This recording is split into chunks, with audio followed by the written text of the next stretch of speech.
Welcome back to the next episode of our podcast, Who Do You Want to Be? This is a podcast where we explore the intersection of human intelligence and artificial intelligence, and how, in this world where we are being bombarded with new technology, how can we stay human while embracing new technology? And today, our topic is very, very important, in my opinion, because of the amount of information that we have access to on a daily basis. What is that doing to us? What is that doing to our minds?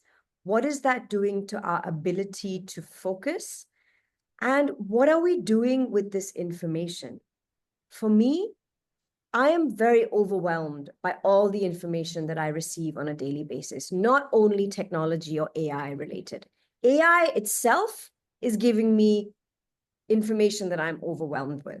And then all the other information of my other interests, the news, what's happening in the world, information on parenting, on doing your job, on mindset, the books I'm reading.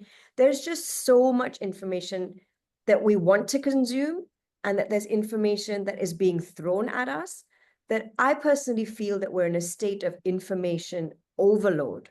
And it is very, very overwhelming. I think it's important for us in this age of information and new technology, where the information is compounding, we do need to stop and think about, what are we consuming?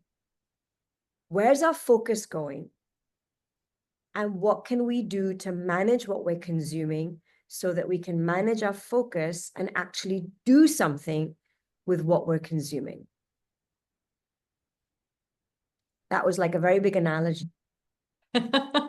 You're absolutely right, Abba. I mean, I have to admit, I am probably one of the few people who is not as active, for example, on Instagram or TikTok. Never in my life I have actually used TikTok to just scroll through different videos, or I have been sitting down with Instagram for 20 minutes just to look at different posts. And that was, to be honest, a very conscious decision of mine, because I have been hearing from many people who, just had a couple of minutes to spend while they were waiting to be picked up, for example, while they were sitting at the doctor's practice, and they just had to spend time. So what did they do? They started to explore Insta, TikTok, Facebook, whatever else it might be. And they realized very soon that they had no control over the time they were actually spending. So the overall feedback that I received was, when you are on platforms like that, you start scrolling and time seems to fly by without you actually noticing it. And in an instance, 30 minutes have gone by, 45 minutes have gone by. And then you are taking a second to think, wow, where did the time go? And you were asking that for yourself because in the end, there was no result. You spent 30 minutes, 45 minutes sitting there. And now what? It's not that you would have consumed anything that would be an information you had been looking for a long time. You probably didn't take anything out of it where you would say, wow, this really inspires me now to do something like this by myself. Or, okay, this didn't really help me to make the decision I was looking for. This is nothing that helps me to reach a certain goal, for example. So in the end, you have spent 30 to 45 minutes or even more not really doing anything, apart from consuming content that is probably not even valuable to you. I think we need to remember that you cannot learn or do anything with this information just by osmosis. You actually have to take action. You have to do something with the information that you're consuming for it to have value. Everyone talks a lot about what you're consuming when it comes to your food diet. What are your macros? Are you counting them? How much fat are you taking? Are your vegetables healthy? And how much of them are you consuming? And how much meat are you eating? And everyone talks a lot about a healthy food diet, but there's not enough conversation about what is a healthy content diet because of the amount of information that we have access to now because of technology. What I would like to urge you as you're listening to this is take a step and think about, what are you consuming in terms of content, whether it's Instagram, Facebook, LinkedIn, YouTube, Amazon Prime, you know, and as you said, Sabine, we just don't realize how much time it's taking us. Like I went to the doctor with my daughter a few weeks ago, and I took a book with me because I was like, I am going to read while we're waiting. But I didn't. I was just on my phone. And And I was so proud of you just now, Abba. right? But this is Yeah. the thing, because I was like, there's a few things I need to catch up on, Mm-hmm. a few things I had marked to read on my phone, but I just ended up opening Instagram and mindlessly scrolling. Basically, that time was dead time because I've got nothing from it. I should have at least spent time speaking to my daughter. And Yeah. I'm admitting it, We were just there. She was coloring. I should have just colored with her. I should have stopped and said, do I really need to be on my phone right now? And the truth is, because I've started my own business and because a lot of my business happens on these channels, I do spend a lot of time on these channels, but I probably spend more time than I need to spend. And definitely all the time I spend on them is not productive or constructive. And it's really reducing my ability to focus properly on one thing. Let me get back to what you were saying earlier, because you mentioned we are hopefully thinking a lot about what is the food diet? What are we actually putting into our system? What do we do to remain healthy? But we're not doing this for content. Now, of course, we can look at everything from the perspective of what can we do to maximize our productivity. But then on the other hand, when we think of this through the perspective of health, what we also want to achieve is a good balance, right? We want to have a balance of being productive, working towards our goals, having the feeling that we are using our time in the best possible way. But on the other hand, when we think of health, what we also need is to have time where we can take a step back and we can have so-called downtime, where we can just relax. And now the big question here really is, in how far does it help you with your downtime or with relaxation when you have your phone in your hand and you are just aimlessly going through any content that you might not be needing? And I can tell you, it's actually not helping you with your downtime at all. It's much rather the opposite.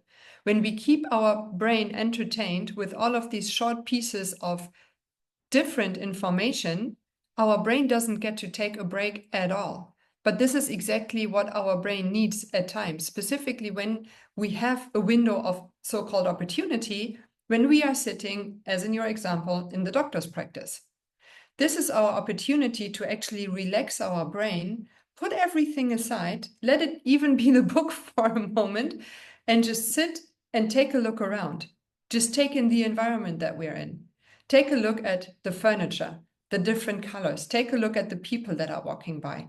Or take a look at your child that's sitting next to you. Even if you don't want to interact with her at that moment because you are also exhausted from the long day you've already had, just take a look at her. And I'm extremely sure that you will find something where you are thinking, oh, wow, I hadn't realized, for example, that her hair looks so pretty today, that she is wearing these colors today, that, oh, she's wearing these shoes that I gave her for her birthday last year. Or, oh, wow, she got so much more skilled at painting. These are all these little details that we usually don't take the time to look at. And it's a shame because in the end, if we look back, even at the end of this week, and we are wondering how did we spend our time, there will most likely be a whole catalog of things that we wanted to do. And we are then telling ourselves, oh, but I didn't have the time. The big question is, how do we choose to use our time? How do we choose to spend it? And do we choose to spend it scrolling through content that we will have forgotten probably even 20 minutes after?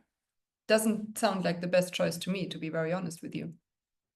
And the other thing that comes to my mind now that you're talking is that not only are we being thrown a lot of information that we're choosing to receive, because on tools like Instagram, LinkedIn, I'm choosing to follow certain people, I'm choosing to follow certain accounts to get certain information. Now, because of the algorithms, they are also pushing their own information that I didn't even choose to follow or to watch because I fit a certain target audience.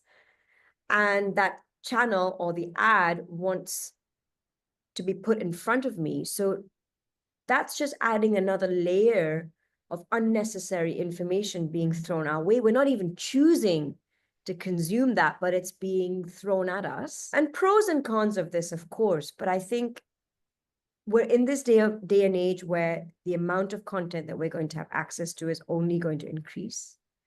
So if we want to really be able to focus and use any content that we're consuming for something useful, I think there's no other way than to limit what we're consuming and really look at our content diet, because it is something that we're putting into our minds, which is, it's almost like food for your mind, right? Like when we were growing up, we were told that books are your source of knowledge, books are your source of power. You need to read to enrich your mind. And so is any form of information, but not when it's almost like lava from a volcano, right? It's kind of just going over us like that, to an extent of danger.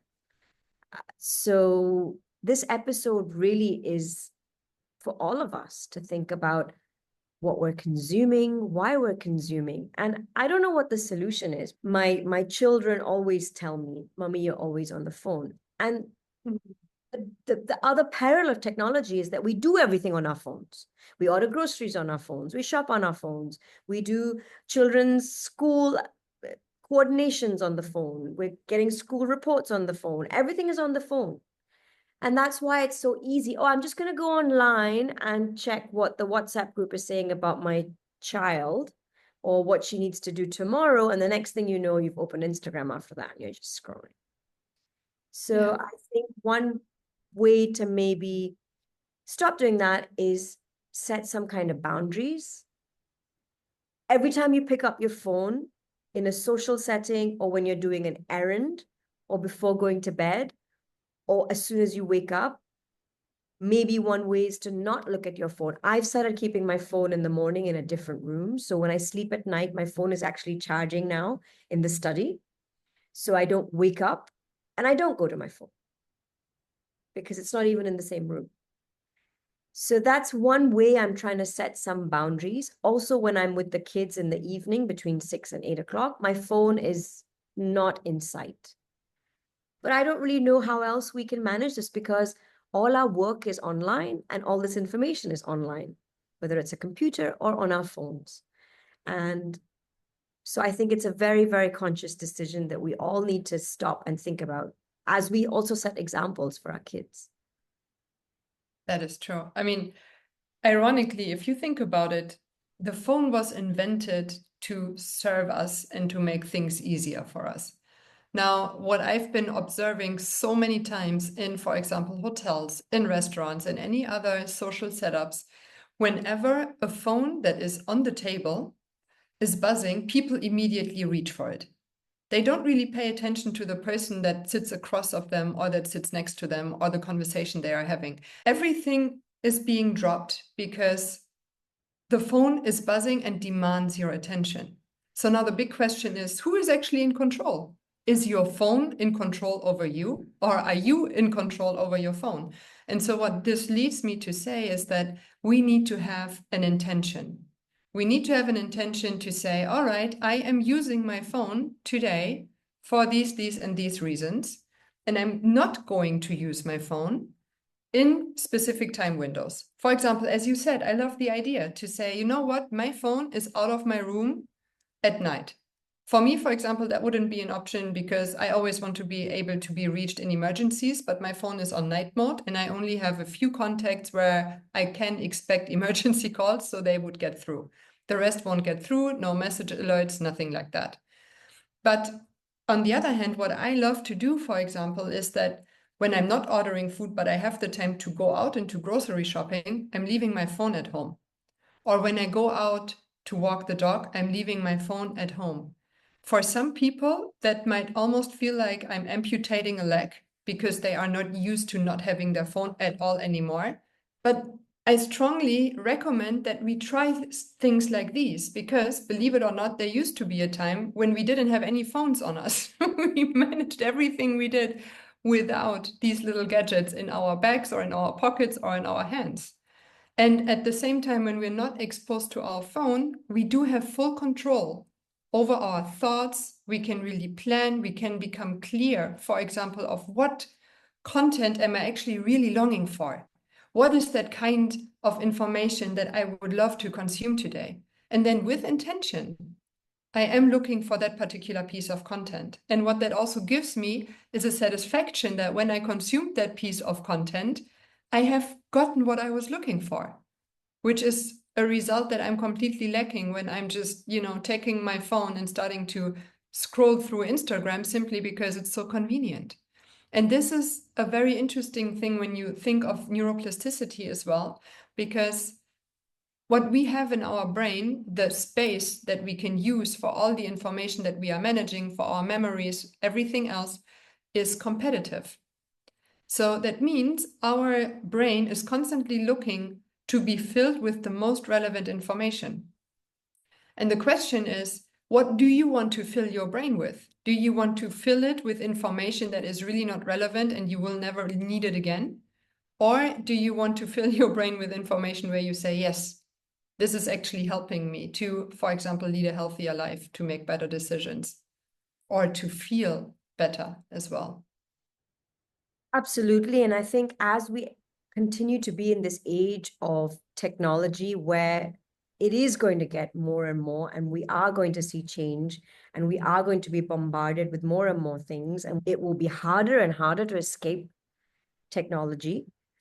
I think, like you said, it's very important for us to be conscious of it and use this consumption of information that's being thrown at us as intentionally as we can and just set boundaries. And it's very easy for us to sit here and say this, right?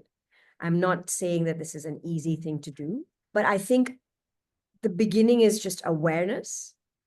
And really, this is a message for that. Like, let's embrace everything that technology and therefore information has to offer us via technology. Embrace it all because we should. It's one way to learn, to upskill, to grow, to know what's happening in this world, but also to not be afraid to just stop when you feel like you need to stop. I think there's a bit of FOMO. I'm going to miss out. I don't know if you've heard of the word JOMO. Let's start embracing a bit of JOMO, which is the joy of Joy of missing missing. out. Because, we really don't need to consume the amount of information we consume. It's almost like as bad as consumerism in general, right? It seems like in 2017, there's a stat that says if you put all the information that's thrown at us together in 2017, which is almost 10 years ago, you would be consuming 174 newspapers a day, which is insane. There's really nothing you can do with all that information in your head. And you can't even grasp half of it. Imagine in 2025 what that number is. I don't even know. I don't think anybody knows, but it's probably unmeasurable. So next time you're consuming content, do think about what you're consuming, why you're consuming it, and in the moment of consuming it, do you need to be consuming it? How many newspapers a day do you want to consume? Will you be satisfied with 2 newspapers? Most likely you will. So that's our message to you today. And let us know, what is your content diet and what are you doing to manage it?